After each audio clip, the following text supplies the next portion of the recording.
पतंजलि और कोर्ट, ये दो शब्द हमने अप्रैल और मई में कई दफा सुने हैं। सुप्रीम कोर्ट ने पतंजलि और योग गुरु बाबा रामदेव की कोर्ट में अनुपस्थिति और विज्ञापनों में कई झूठे दावों के लिए फटकारा था, पर इस बार पतंजलि और योग गुरु बाबा रामदेव को फटकार सुप्रीम कोर्ट से नहीं बल्कि दिल्ली हाई कोर्ट से मिली।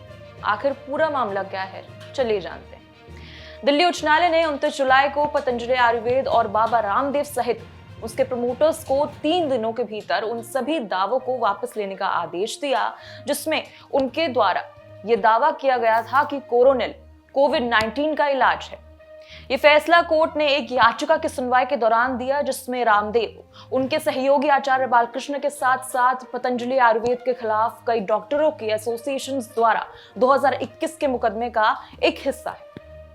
आइए इसे विस्तार से समझते हैं। प्रमुख तौर पर resident doctors association of all India institute of medical science Rishikesh, Patna और भुवनेश्वर इस मुकदमे में रामदेव के खिलाफ थे।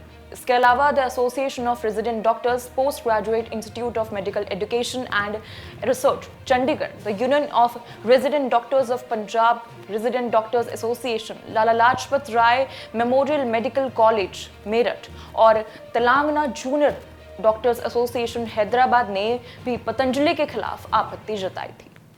मुकदमे के अनुसार रामदेव और उनके सहयोगियों ने 3 ऐसे दावे किए थे जो झूठे थे और इन्हें हटाया जाना चाहिए, ऐसा भी कहा था। जिन दावों से इस एसोसिएशन को एतराज था वो कुछ इस प्रकार थे। कोविड-19 से लाखों लोगों की मौत के लिए एलोपैथी जिम्मेदार है।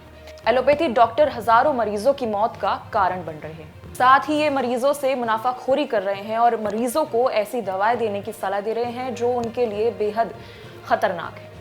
इसके अलावा डॉक्टर ये भी तर्क दे रहे हैं कि इस तरीके के भ्रामक दावों के माध्यम से पतंजलि आम जनता के मन में एलोपैथिक उपचार और कोविड-19 वैक्सीन के खिलाफ संदेह पैदा कर रही है।